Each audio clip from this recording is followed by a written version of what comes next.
Hello and welcome to another edition of UFO Video Addicts. Let me give you a preview of what I got coming up in this video. The first is a video from Scott Waring on his UFO sightings daily. He thinks he caught a triangle craft here near the space station.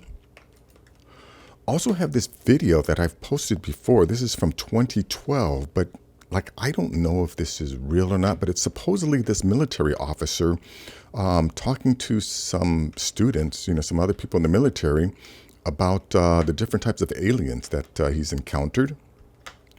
Let's see. I also have this recording, 911 call of a deputy, Val Johnson, describing his UFO encounter. Apparently, as he was driving down the road, a object hit his car, cracked his windshield.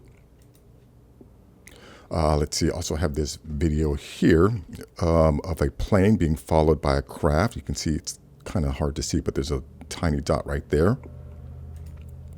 This video is from the Mars Surveyor, Global Surveyor, and you can clearly see that there's some type of structure here, right angles, square. Check that out. Let's see. Also have this great video here by this guy named Brad Olson. It's just over an hour long, but this guy sailed to the Antarctic to explore, to look for the polar opening. But he ends up talking about the aurora borealis, the possibility of a opening in the pole, and how there is a no-fly zone. Let's see. He gets into talking about meteors, finding meteors on the planet, and about giants and structures, about the different pyramids there. And then in the end, he also talks about that black goo. I don't know if you remember seeing the movie X-Files. There was that black goo stuff that would take over people. But according to this guy, there's supposedly black goo being stored down in the Antarctic. But anyways, I will check that out. And then last is this video here. Again, I'm sure I've played this video before, but not everyone has seen it. I got new subscribers, but this is supposedly the last footage of an actual Nephilim. A giant. You can see he's definitely looks strange, but some people are claiming that this is fake, or that this was taken or inspired by this movie here, Big Man Japan. But here's the thing: Big Man Japan was made in 2007. This was supposedly made in 1890. So take that for what it is. Anyways, let's go to this first video here. Like I said, this is from UFO Sightings Daily, Scott Waring. And, if you go to his channel, he actually provides a link to the original. But just check a little bit of this out here. Just mind-blowing. Look at this. It looks like a TR-3B or some kind of triangle craft. But as it gets darker, it's a little harder to see. Look at that.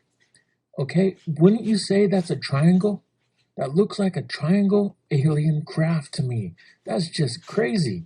It's right there on the camera. See, I think there's more on this too. It's not the... No, that's it. Anyways, link to this will be in the description. Let me go to this one here. Yeah, now this is a strange one. It's a 9-minute video. It's about, it says soldiers talk about aliens. But this guy's, in the beginning, he talks about the different types of grays, and listen to what he says here. This thing right here is huge. They're actually they're taller than us. They stand about 6 foot something on an average to 7 foot. Are they 230? They're huge. I don't know, but the one image that I have seen of them, they're huge. They have very strong build. But their bones are fragile. No, not those. This is going on American Funny Zombie. Well, what's up with the fucking big ones? What's their fucking fun like? Yeah. This guy? Yeah. I don't know, but how do they react? Can they breathe oxygen too? These, yes. But these and these had a large roar. Okay, who won? Did you hear what he said? That these guys breathe oxygen, and now he's explaining how a couple of the aliens that he's showing were having a war. Anyways, I can't play too many of these videos. They just hit me with copyright violations. Some of these people hit me with copyright violations. But of course, the links will always be in the description. Let's see. This one here is about a sheriff deputy, Val Johnson, talking about his UFO encounter. And check this out here. 407, what is your condition? I don't know. Something just hit my car.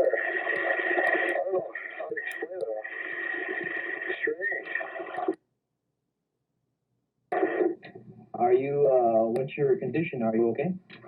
Something attacked my car. I heard the bars breaking and the locks, the brakes locked up.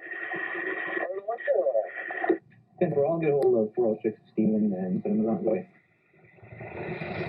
You and I are about. Anyways, and later on they actually even show the car, and this is the guy that it happened to. Let's see, where do they show the car? Oh yeah, here's where they talk about the car, I think. The headlights. The windshield was broke. One of the red lights on top of the roof was broke. The antennas were bent backward, where if an object would have struck them, they should have been bent forward. But they were bent the opposite way, as if some force had bent them. Well, anyways, that's that for this video. Check it out. Let me go to this next one. Let's see. This is kind of hard to see, but there is a craft, a tiny drone or something following this plane here. Dadas en un documental de aviones de combate en este enero del 2022. Y se pudo observar con toda claridad. Yeah, you can see that thing right there. And then later on, they also show you this other view here. You see this object here? Watch this thing go flying by. A una hipervelocidad grabado desde el interior de un avión. Yeah, look at that thing. There's that video, and I think there's another one. This is a different one. Yeah, look at this craft. Oop, let me go back up a little more.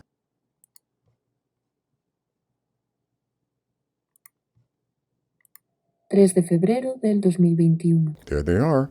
Yeah, see, I'm telling you folks, they're not all visitors. For sure, some of them are visiting, and the way you can tell that they're visiting is if they're wearing some kind of life support system. If they can't, breathe this air. I remember listening to that one woman talk about the UFOs that she saw in her backyard that her kids had mentioned, and she talked about how they looked like they had the page boy haircuts, but she says that she could see the haircut through some kind of dome that they were wearing, right? Some kind of face shield. So they, I would assume, are visitors if they can't breathe this air.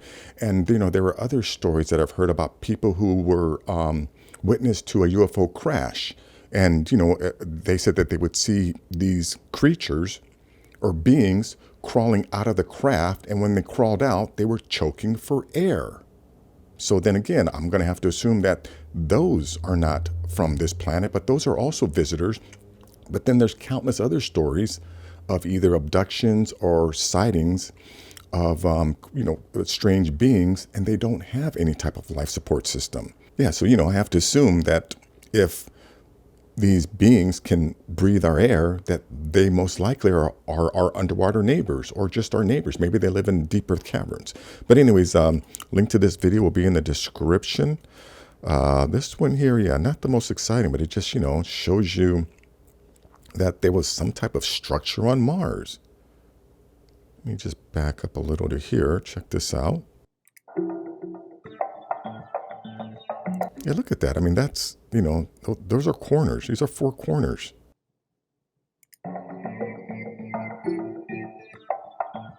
Anyway, short video. So, there's definitely, there was civilizations on Mars. Yeah, I've always said, people who sunburn, right? Your ancestors most likely came from Mars because, Mars is further from this sun. And most likely if you evolved on Mars, you wouldn't need melanin in your skin. But, people, earthlings, need melanin to protect themselves from the harsh effects of the sun. But anyways, let's go into this next video here. Yeah, this very interesting video, just over an hour long. This guy, Brad Olson, he sailed to Antarctica to explore a lot of different things.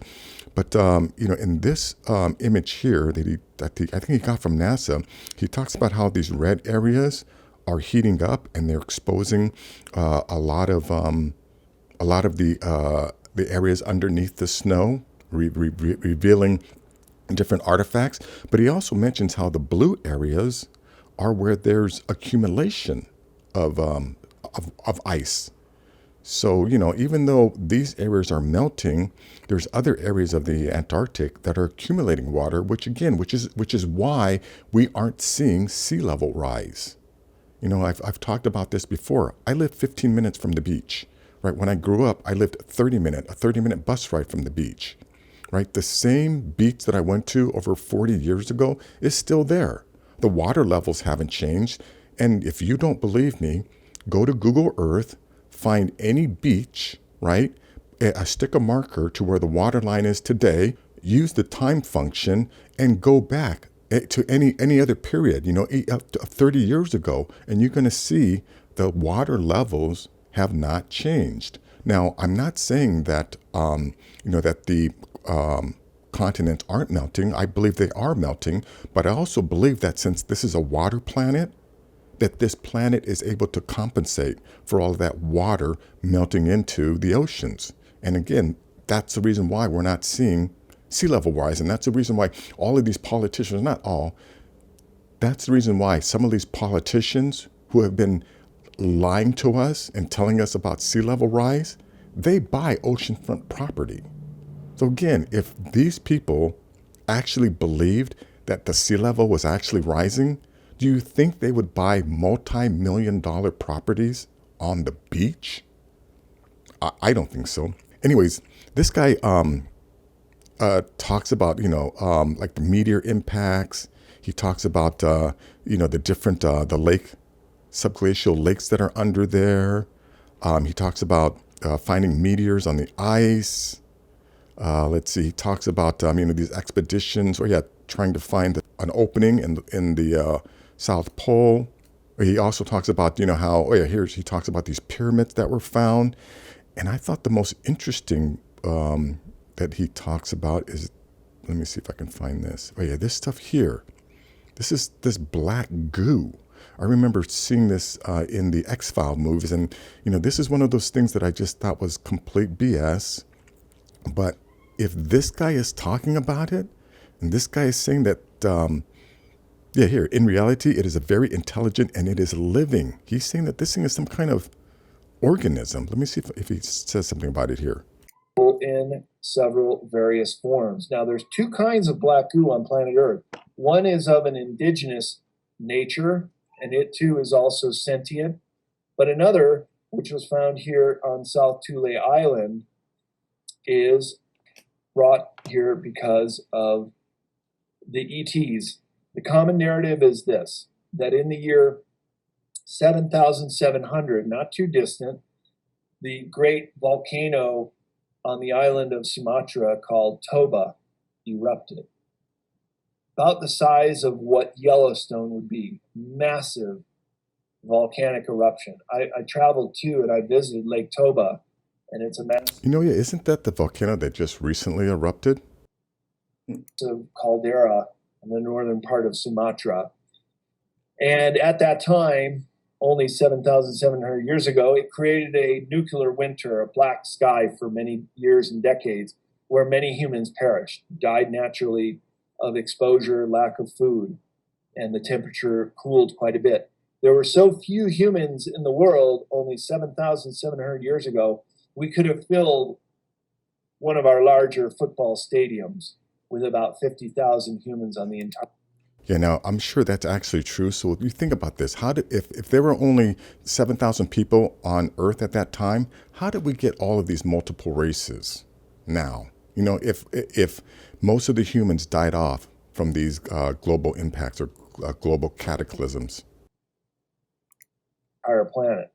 Because it was vulnerable for an alien invasion, not many humans to wipe out and claim this planet, but Earth was always meant to be humans on the surface, at least for the last few million years and in the future to come.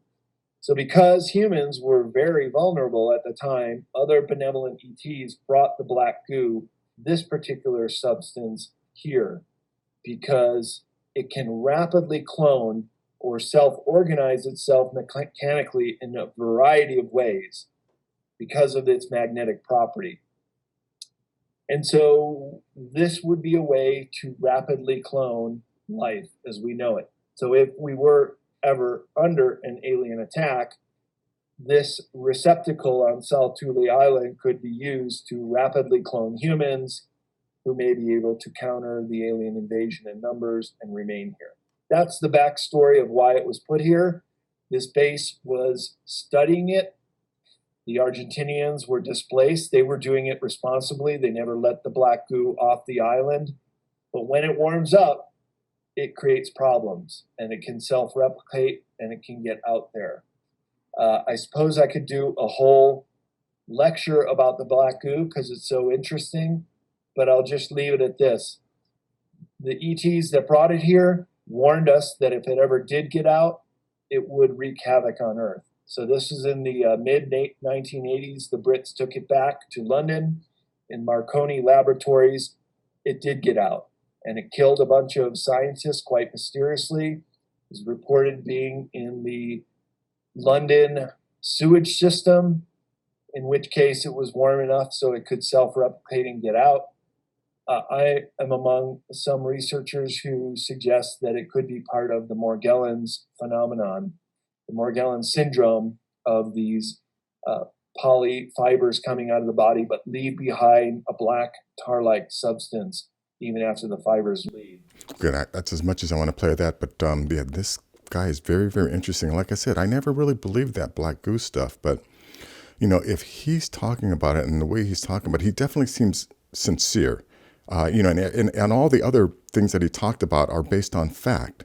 So I don't think here at the end he would just throw in some kind of BS story like this if it wasn't true.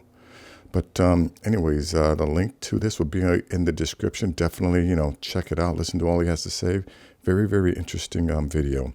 Let's see. Now, last is this supposed video of the last Nephilim ever filmed. Check this out here. I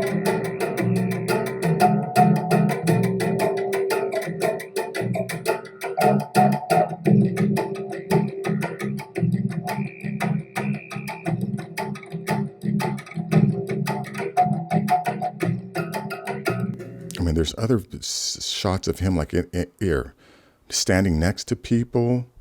There's this another one where he's in a room. Here we go. Yeah, check this out.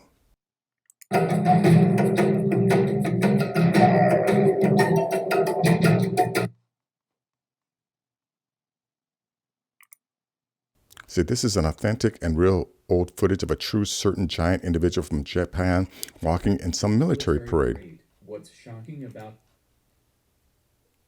Now, a lot of us skeptics will say that this is, you know, that this guy here was inspired by this movie here, Big Man Japan. Check this out.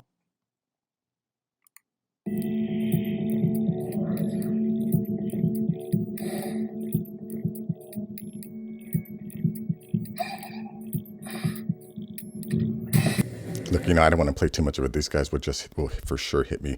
But here's the thing, though. This was made in 2007, and this was made in 1890. So the idea, so obvious to me that this character was inspired by this character.